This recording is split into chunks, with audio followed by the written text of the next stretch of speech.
ఆయన మనల్ని ఎక్కడి నుంచి పిలిచాడు ఒకసారి మరలా ఆ మాట టచ్ చేసుకొని ముందుకి వెళదాం. భూదిగంతముల నుండి నేను పట్టుకొని దాని కొనల నుండి పిలుచుకొనివాడా. భూదిగంతముల నుండి ఆయన మనందరినీ పిలుచుకున్నాడు కదా. పిలువబడిన మనందరం కూడా ప్రభు ఇక్కడ విడిచిపెట్టి వెళ్ళిపోవటానికి కాదు. అందరినీ పిలిచాడు కదా. పిలిచినది ఇక్కడే మనల్ని విడిచిపెట్టి కొద్ది దినాలు మనకి ఏదో ఆహారం పెట్టి ఏదో స్వస్థతలు ఇచ్చి వెళ్ళిపోవటానికి కాదు ఆయన పిలిచింది. అంత శ్రమతో, అంత పరిస్థితుల్లో, అంత ఉన్న భయంకరమైన శోధనలో నుంచి ఆయన మనల్ని బయటికి తీసుకుని వచ్చిన వాడు. ఆయన మనల్ని విడిచిపెట్టాడండి. మనల్ని విడిచిపెట్టాడు ఆయన. ఆయన ఎలా ఎక్కడికి ఆయన తీసుకుని వెళ్తాడో తెలుసా? చూడండి, బైబిల్ గ్రంథంలో నిర్గమాకాండము 15వ అధ్యాయము 16వ వాక్య భాగాన్ని ఒకసారి మనం చూద్దాం. యెహోవా మనందరినీ కూడా భూదిగంతములో నుండి పిలుచుకొచ్చాడు కదా. మనందరినీ ఒకవేళ మధ్యలో విడిచిపెడతారనుకుంటున్నారేమో. ఆయన తీసుకుని వచ్చింది ఇక్కడ భూ సంబంధమైన ఏదో ఇచ్చి వెళ్ళిపోవటానికి కాదు. వినండి, ఇక్కడ యెహోవా నీ ప్రజలు అద్దరికి చేరే వరకు. చూసారా, ఆయన ప్రజలు, ఆయన పిల్లలము, దేవుడి చేత ప్రత్యేకించబడిన మన గురించి ఆయన చెప్తాడు.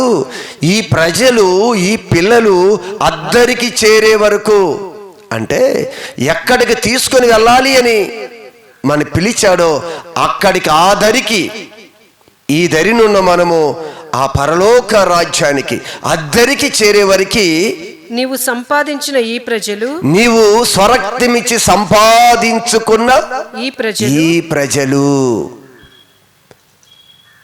అర్థమవుతుందా? ఎంత ధైర్యమో తెలుసా? ఎంత ఆనందమో తెలుసా మీకు?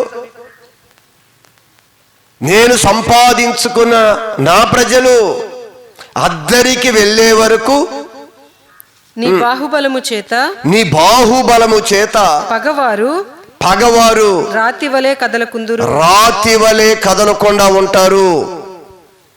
నీ పగవారు ఉన్నారు కదా, నీవు అద్దరికి వెళ్ళనివ్వకుండా, ఒకవేళ నిన్ను మధ్యలోనే ఈడ్చుకొని వెళ్ళి లోకంలో కలపాలి అని ప్రయత్నం చేసే నీ పగవాడు రాతి వలె నిలిచిపోతాడు. అనుకుని గమ్యానికి తీసుకుని వెళ్తాడు ఆయన. అద్దరికి చేరే వరకు మనకేం భయం లేదు. ఈ రక్షణలో నుంచి ఎవడు తొలగించలేడు. దేవుడిచ్చిన ఈ రక్షణ గొప్పది, దేవుడి యొక్క పిలుపు గొప్పది. ఈ పిలుపులో నుంచి మనము దేవుడు ఏ పిలుపుతో పిలిచాడో ఆ ప్రదేశానికి చేరే వరకు, అందుకే అంటున్నాడు అద్దరికి చేరే వరకు నీ శత్రువు రాతి వలె కదలకుందురు. ఏం చేయలేడు. నువ్వు ప్రతిష్ఠించుకో. అపవాది ఏం కదల్చలేడు. రాతి వలె నిలబడిపోవాలి. తన ప్రజలు ప్రయాణం చేసుకుంటూ వెళ్ళిపోతారు. తన ప్రజలు ప్రయాణం చేసుకుని వెళ్ళిపోతూ ఉండగా శత్రువు రాతి వలె నిలబడతాడని చెప్తుంది వాక్యం. ఇంకేం చెప్పాడు? నీవు నీ ప్రజలు తోడుకొని వచ్చేదవు. ఎక్కడికి తోడుకొని వస్తావు? ఈ ప్రజలు ఎక్కడికి తోడుకొని వెళ్తాడు ఆయన? అద్దరికి. మనందరిని ఎక్కడ తోడుకొని వెళ్తాడు? అద్దరికి. విడవడు. సంగమా, ఈరోజు నీకు వచ్చిన శ్రమ, నీకు వచ్చిన కష్టము, నీకు వచ్చిన ఇబ్బందులకు భయపడిపోతున్నావేమో. విడిచిపెట్టడు ఆయన. ఆయన బలవంతుడు. ఖచ్చితంగా అద్దరికి చేర్చే వరకు తోడుకొని వచ్చేదవు. నువ్వు తోడుకొని వచ్చేదవు. యెహోవా నీ స్వాస్థ్యమైన కొండ మీద, అది నీ స్వాస్థ్యమైన ఆ కొండ మీద నా ప్రభువా నీవు నివసించుటకు నిర్మించుకొనిన చోటను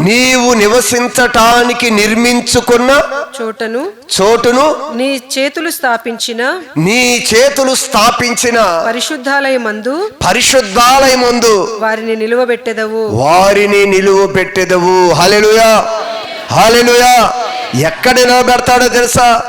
అద్దరికంటే ఎక్కడికి తీసుకొని వెళ్తాడో తెలుసా? చదవండి 4 పాయింట్లు అక్కడ. ఎక్కడికి తీసుకెళ్తాడంట? నీ స్వాస్థ్యమైన కొండ మీద, నీ స్వాస్థ్యమైన పరలోక స్వాస్థ్యం, నీ స్వాస్థ్యమైన పరలోకానికి నా ప్రభువా, నా ప్రభువా, నీవు నివసించుటకు నీవు నివసించుటకు నిర్మించుకున్న చోటికి మళ్ళీ తీసుకొని వెళ్తాడంట. దేవుడు నివాసం చేయటానికి నిర్మించుకున్న ఆ పరలోకములోనికి మనల్ని తీసుకొని వెళ్తాడంట ఆయన. చూశారు దేవుడి వాక్యాన్ని? నీ హృదయంలో మనం నాటుకోవాలి. ఎవడు మన కదల్చలేడు, ఎవడు బయటికి ఈడ్చుకోలేడు. శత్రువు రాతి వలె నిలబడవలసిందే. పిలిచిన దేవుడు, భూతగంతముల నుంచి తీసుకొచ్చిన దేవుడు, అద్దరికి అనగా దేవుడు నివసించడానికి ఏర్పాటు చేసుకున్న ఆ పరలోక రాజ్యంలోనికి నిన్ను వారిని నిలువబెట్టేదవు, వారిని అక్కడ నిలవబెట్టేదవు. చూసారా? అక్కడ నిలబడతాడంట మనల్ని. ఎందుకు పట్టుకున్నాడో తెలుసా? మన చెయ్యి ఎందుకు పట్టుకున్నాడో తెలుసా? మన చెయ్యి ఎందుకు పెట్టుకున్నాడో తెలుసా? ఆయన ఏ విధంగా మనల్ని క్షేమంగా తీసుకుని వెళ్ళబోతున్నాడో తెలుసా? ఎందుకు ఈ ప్రార్థన కూడికలు తెలుసా నీకు? ఎందుకు పరిశుద్ధాత్మ దేవుడు ఇంత ప్రయాసపడుతున్నాడో తెలుసా? అద్దరికి చేరాలి, అద్దరికి చేరాలి. ప్రభు చేయి పట్టుకుని అద్దరికి తీసుకుని వెళ్ళాలి అంటే ఖచ్చితంగా దేవుని యొక్క సహవాసాన్ని విడిచిపెట్టకూడదు. దేవుడి చేతిని మనం విడిచిపెట్టకూడదు. ఏ పరిస్థితి వచ్చినా సరే, భూమి తల్ల క్రిందులైనా సరే, పరిస్థితులు తల్ల క్రిందులైనా సరే, ఆయన చెయ్యి విడిచిపెట్టకూడదు. అద్దరికి తీసుకొని వెళ్తాడు. ఈ శ్రమలు వచ్చాయి, ఇబ్బందులు వచ్చాయి, కష్టాలు వచ్చాయి, అవమానాలు వచ్చాయి, నిందలు వచ్చాయి, దేవుడి చెయ్యి విడిచిపెట్టొద్దు. ఇక్కడ కష్టం వచ్చింది అని ఎలా వెళ్ళే గమ్యం వెళ్లకుండా ఆయన చెయ్యి విడిచిపెడితే ఎంత నష్టమో మీకు అర్థమవుతుందా? శ్రమలు రానివ్వండి, కొద్ది దినాలు వస్తాయి. శ్రమలు ఎన్నాళ్ళు వస్తాయి, ఇబ్బందులు ఎన్నాళ్ళు వస్తాయి, శోధనలు ఎన్నాళ్ళు వస్తాయి. కానీ మనం నిలబడగలిగితే, ఆ శోధనలో నిలబడగలిగితే, ఆ భక్తిని మనం కొనసాగించగలిగితే, దేవుడితో సహవాసంలో ముందు కొనసాగగలిగితే అద్దరికి క్షేమంగా వెళ్ళిపోతాం. అద్దరి అంటే ఏం చెప్పాడు తెలుసా? ఏమని వర్ణించాడు తెలుసా? ఆ ప్రదేశం ఎలాంటిదంటే మనం వెళ్ళే ప్రదేశం, ప్రభువా, నీవు నివసించుటకు, అది నీవు నివసించుటకు నిర్మించుకొనిన చోట, దేవుడు నివసించటానికి నిర్మాణం చేసుకున్న స్థలం ఉంది కదా, అక్కడికి వెళ్తామంట. మరి ఏం కావాలండి మనకి? అమ్మ అర్థమవుతుందా?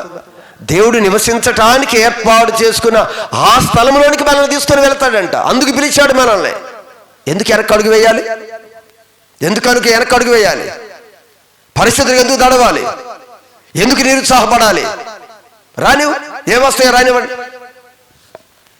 అందుకే భక్తుడు అంటాడు, క్షణకాలమైన చులకనైన శ్రమలు.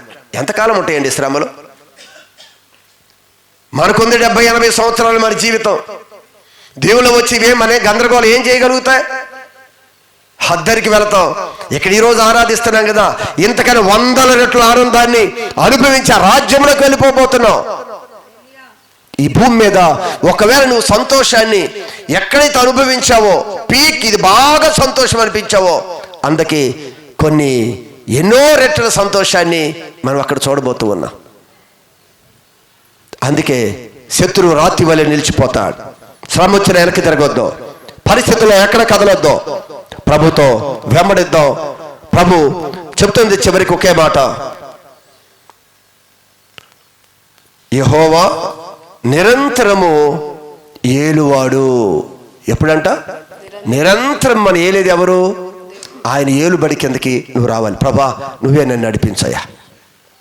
మనకు ఆలోచన చాలా ఉండొచ్చు, ఇలా నడవను, నువ్వు నడిపించు, నువ్వు చెప్పు, నువ్వు నన్ను ఎలా ఉండమంటావు ఈ రోజు నుండి? నా కుటుంబంలో నేను ఈ రోజు నుంచి ఎలా ఉండాలో చెప్పు. ఇప్పుడు వరకు నా ఇష్ట ప్రకారం నడిచాను కదా, నేను అలా నడవను, నువ్వే ఏలు, నీ ఏలుబడి కిందే ఉంటారు, నువ్వే నడిపించు. ఆ రోజు దేవుని పిల్లలు నువ్వు రాజుగా ఉండొద్దు అన్నారు. మనం అలా అనకుండా, నీవే ఏలు ప్రభువా, నీవే నడిపించు, నువ్వే రాజుగా ఉండు. కొట్టినా, గద్దించినా, ఎత్తుకున్నా అన్నీ నువ్వే. వారైతే వద్దన్నారు ఆ రోజు, మనమైతే వద్దనకూడదు. అందుకే అక్కడ రాస్తున్న మాట ఏమిటి అంటే, యెహోవా నిరంతరమును ఏలువాడు. యెహోవా నిరంతరము ఏలువాడు. ఆ ఏలుబడికి మనం అంగీకరించగలిగితే ఆ పరలోక రాజ్యానికి మనం చేరుకుంటాం. ఆ అంతఃపురంలోకి వెళ్తాం, ఆ మహాపట్టణంలోకి వెళ్తాం, ఆ ఉన్నతమైన రాజ్యంలోకి వెళ్తాం. కోట్లాది దేవదూతలకు లేని ఆ గొప్ప ఆధిక్యత దేవుడు మనందరికి ఇచ్చాడు. మనందరం కూడా ఆ కృప, ఆ ధన్యత మనందరం పొందుకొనుగాక. ఆమేన్.